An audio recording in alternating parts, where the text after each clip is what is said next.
Good afternoon, welcome back to Piccadilly. Now, as I said at the end of the last video, I was going to put in all the windowsills and they are all in now, so I'll just pan you up. So that took quite a long time, as you can appreciate. Try and show you the others coming back down the other side, a little bit more difficult. But they're all in, gratefully. So I think that's about as best as I can do, holding the phone at the same time.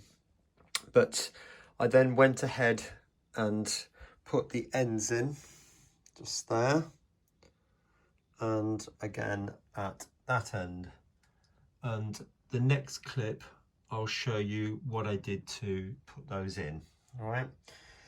Because the reason for that is because I want to weather the inside and darken up the bottom with the oil stains that would be splattered against the wall and damp and all that sort of stuff, because this isn't a new building and it's right next to a bank, as you can appreciate there.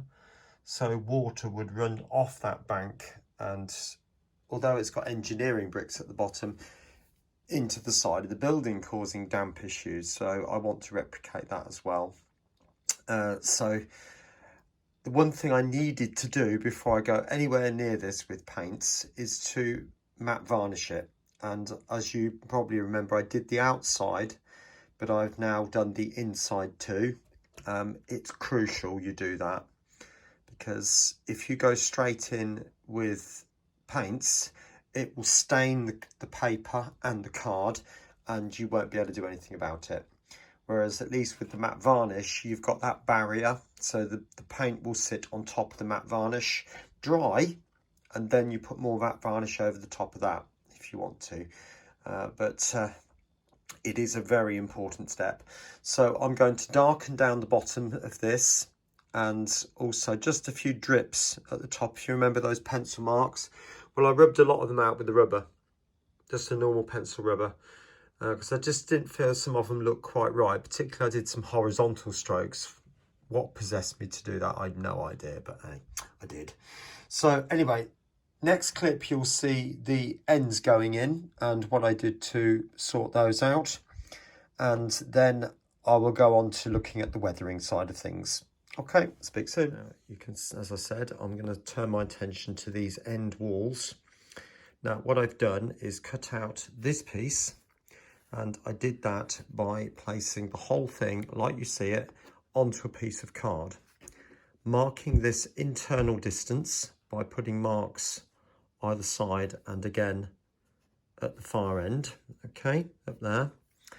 And then obviously draw around these pieces and this angle here.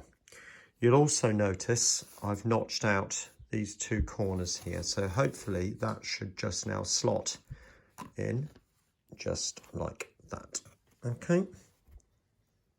This piece here with a concrete type paper, all right, which I should probably use. If you remember, I was talking about these internal walls which came with the kit, and I did these parts with it.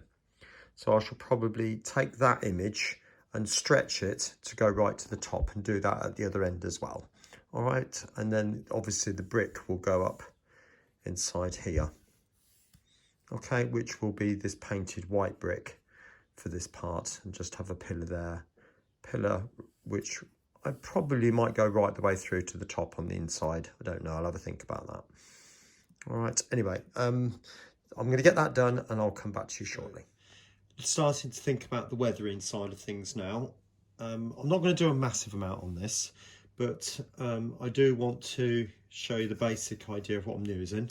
You can use any paint. I suggest water-based paints, but I'm just going to use some artist watercolours. You can see they're well used.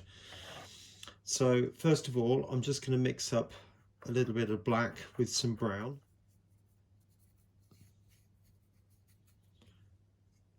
Sort of using sort of circle strokes, really. And I want it to find its own level. Now you might be thinking, oh, that's gone a bit brown. Well, it has, you're right. Got a chocolate. So I'm going to put a bit of yellow in that.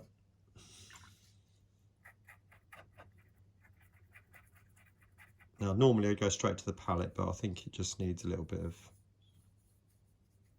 straight in there. And then with a bit of black, not a massive amount.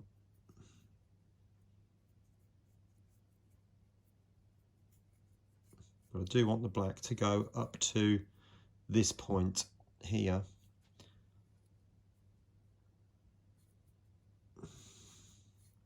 So you can see how that's drying already, can't you? It's just giving this staining on the wall interest.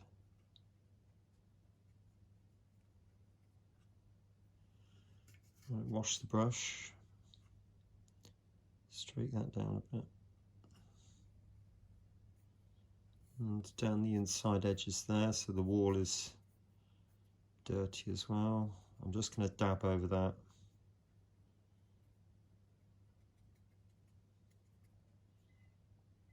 And just emphasize that little streaky bit underneath there. I think I'm going to dab up a bit more on that one.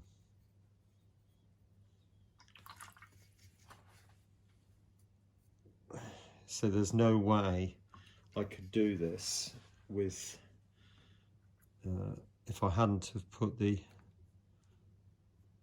matte varnish on.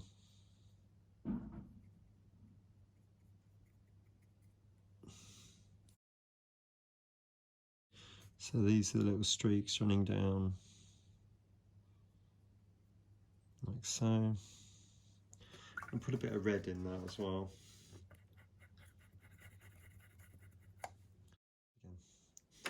Now I'm going to mop up. What I do for that is just squeeze the end of the brush, and then the brush will act like a sponge.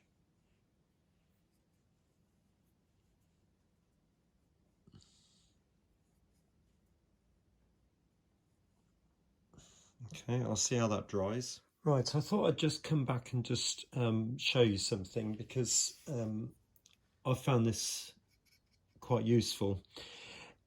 When I did the beams across here, I sort of blackened them up slightly. Not black, but blackened them, if you know what I'm saying. So they're covered in soot and exhaust fumes and all that sort of stuff.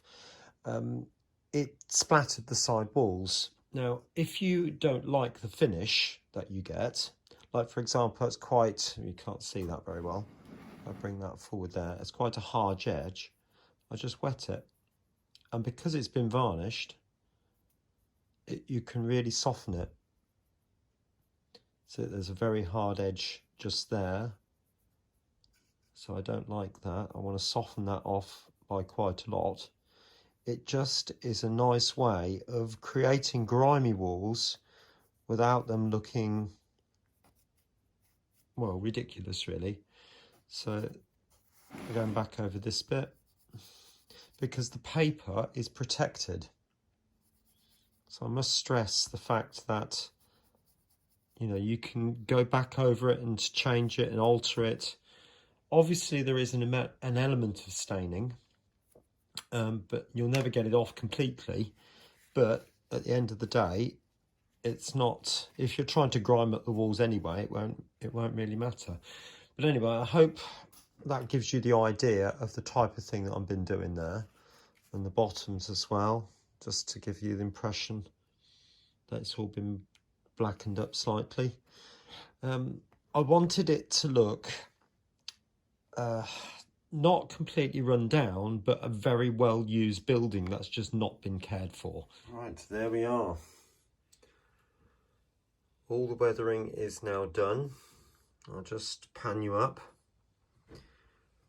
After finishing it, I decided to tone it down a bit because it was quite vibrant in colours. Try and show you the back now. It is quite difficult to film, as you can appreciate. Panel there, you can still see the reds, you can still see the yellows. But I just went over it afterwards, just wet it all down and just went over it with a tissue and just toned it right down again. So wanted to give the impression that the walls were originally white, but at the same time a very used and worn looking building, not one that's about to fall down, but clearly one that's not had an awful lot of love. But I'll show you now a shot at the up inside. Right, so there we are. I'll just pan you up.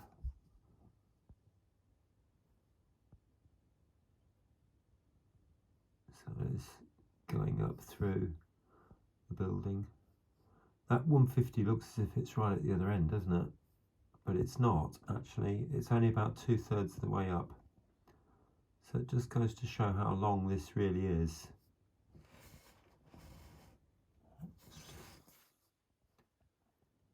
Oh, sorry, it's a bit wobbly. But trying to show you at the same time, I'll try and focus on one side.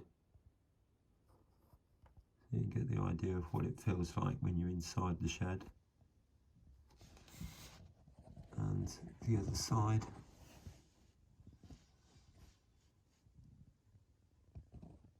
Okay, excuse that pillar there. But yeah, I'm really pleased with the way that's turned out. So the next stage now is to start looking at the cabinets that are going to go along the side walls. And I'll show you how to make those. But what I'm also going to do on that unit and also this one, not the middle one, I'm going to put some weights, probably 3, or maybe even before, I don't know, I'll see. Those car tyre wheel weights, going to use those, cover them with varying papers to make them look like cabinets. And the reason for that is it's all to do with the lift doors, the automatic doors I want to put in. And if I can get them to work, that is, the idea will be that the doors will go up when the lift comes up, and then will go down when the lift goes down. So the actual doors themselves will have weights on as well. So I'm hoping I can get that to work, but we'll just have to see. Time will tell. All right, anyway, that's my next job. It's Sunday night now, so I've had enough. Been on it all day. So I'm going to end this part of the video now, and I'll catch you in a day or so.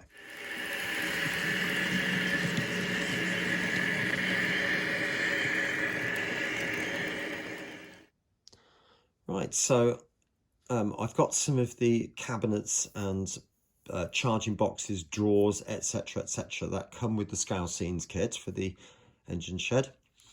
And what I'm going to do is I'm going to focus on this battery box, or this battery charger. Incidentally, I've duplicated this and screenshot it and put it into a desktop publishing program purely to make it more economical. Scalescenes say we can print off as many as we like, but if I just printed the sheets as they are, then I'm going to end up probably printing 40 odd sheets to get the number of these boxes I actually need. So I've put them all onto this one particular sheet, and then I can just cut them out and make them as I want to. So I'm going to measure the height of this battery charging box, which is 9mm. And I've got some 2mm grey board here, a scrap from something else I've done recently. So I'm going to measure off 9mm across there and cut off a strip all the way down there. And then off that strip, then cut off the width of each one, which is, let's have a measure. I'm going to measure from the 10 because it's easier. It's 4.5mm, slightly more awkward, but that's the way it is. Okay, so I'll get that cut out, these cut out, and I'll come back to you in a minute. Okay, there we are. So there's all the pieces just there. Turning the camera slightly. Right, so I've made a few of those cabinets, not a vast number, but I will work on those over the next day or so and get those onto the layout. Now, for barrels, because as you can appreciate, a lot of these tiny little things are very expensive for what they are, and I think the more we can scratch build, the better it would be, to be honest. And when things are so small, often the sculpt isn't that great anyway. So what I'm going to do is I'm going to make some barrels. Now, there are two types of barrels I want to make. There's the standard oil barrel, and there's a blue one with like a lid. So I want to make some of those as well. Now, what I've got here is the tube from a cotton bud.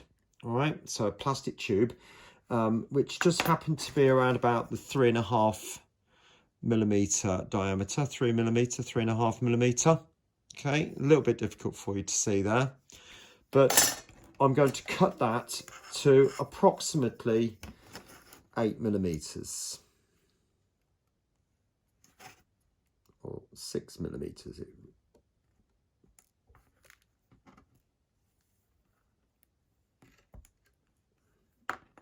Okay, so I've cut a piece off that which is 6mm long.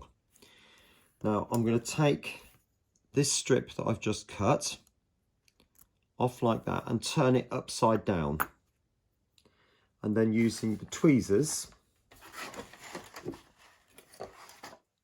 place this on top of there in roughly the right place, and then snip off probably about half of that, and then just literally just roll it. So I'm just rolling that little slither of label all around. There we go, like so, like that. Now, I know these lines are a little bit on the big side, but to be honest with you, it's so small. You're hardly going to notice it, and particularly when it's in the shed as well. Right, there it is. Now, on the top, because this is obviously a tube, and just to show you, obviously, if you pardon me, you can see that is a tube like that. So what I've done, bringing the barrel back in, I've just got a little bit of black tack. Now, I would have used white tack if I could find some, but I can't find it quickly, and the black tack was there. The black tack will be stronger and will stay on better. So all I need to do now is paint that silver. Now, there is another type of barrel that I want to make, which has got a big blue lid. Now, they are just straight blue barrels, and they have this massive blue lid on the top. So all I'll do, that's different. So I take a small ball of black tack, like that. Pretend there's the barrel there. Put that on the top, and just press ever so slightly so it goes over the top, just like that, and sits on the top a little bit like a cap, if you like. Hopefully that makes sense. You can see what I've done there. Okay, now please bear in mind, yes, I could buy these at £4 or £5, maybe £6 for 4. And when you get them, because they're so small, the sculpt of them is not that great. So I'm only going to buy things that are going to be really difficult to make, like wheelie bins and things like that. I bought a whole load of white metal wheelie bins and spent nearly 3/4 of an hour to an hour filing them down, so to get rid of the mold lines. So you can see where I'm coming from. So some of these molded things are not as great as they first appear to be in N-gauge, I have to say, because they're really tiny. So anyway, I'll get that painted and I'll show you the blue barrel as well, and I'll come back to you in a minute. Right, so there's a selection of some of the things I've made. Now, I know these blue bins do look a little bit blobby, but can I emphasise the fact that they're 5mm tall? And to be honest with you, you're going to do well to even notice them when they're in the shed. And again, it's the same with these battery box things, these yellow things here. Again, it's all so tiny, but the whole thing is it just builds up the scene. So you won't notice each individual element, you'll notice everything as a whole. So I'm going to be building up those over the next couple of days, and I'll get as much as I can on the layout. It may not be a massive amount. I'm also currently working on weathering up that container. Literally just painted it brown at the moment. I'm going to put a black wash of Nuln Oil on it, and maybe a few rust patches as well, that sort of thing. But again, it's just building up the layout with, or building up the scene with just a number of accessories that I've already got, like some reels. I might have the odd pallet here and there if I can find anything like that. Some very thin wire to represent cables, all that sort of stuff, and tubes and pipes.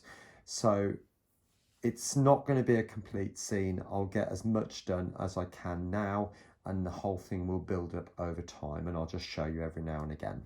All right, so like I said, I'll get the next scene you see will be just a few bits actually on the layout. Well, there we are. That's about as much as I can do at the moment. I'm just panning you up, so I'll just give you a quick overview, and then I'll show you a little bit more detail what's in there. All right, it's a bit more sparse as it goes up there, to be honest, because I haven't had the time to make an awful lot more stuff. But bringing you back, so the details at this end. So you can see we've got toolboxes, which are the red and the blue ones, and they're all the way up. It's a couple of each. And we've got a reel of cable and lots of sort of lockers. There's quite a few different lockers all the way up there. We've got oil drums. There's a load of oil drums at that point, and it is a bit wet because what I've done is just painted some sort of muck below each one. These yellow things are charging units, and they're all the way up the middle. We've got some wheels in there, which I've just painted a rust, which is just old Graham Farish wheels, the really old ones, if you notice. And down there, we've got a forklift, which I took from the other side of the layout. Okay, so that's pretty much it. But it's starting to come, and it's starting to give the impression of the type of thing that it's going to be. Now, the other thing I've done, if you remember, there was quite a large gap down that side of the shed. So I've put an infill piece. So as the lift goes down now,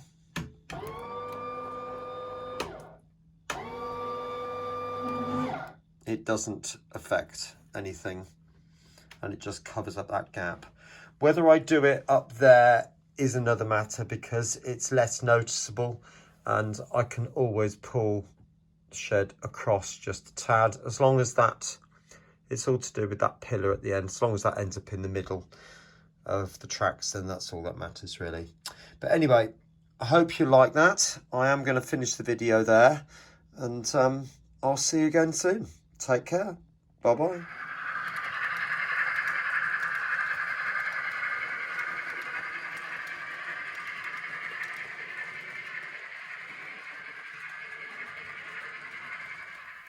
I hope you've enjoyed this video, and if you have, please do like, subscribe and share, not forgetting to click on that little bell to get regular notifications of any videos I upload. Some other videos are appearing on the screen right now which also might take your interest. Thanks once again, and bye for now.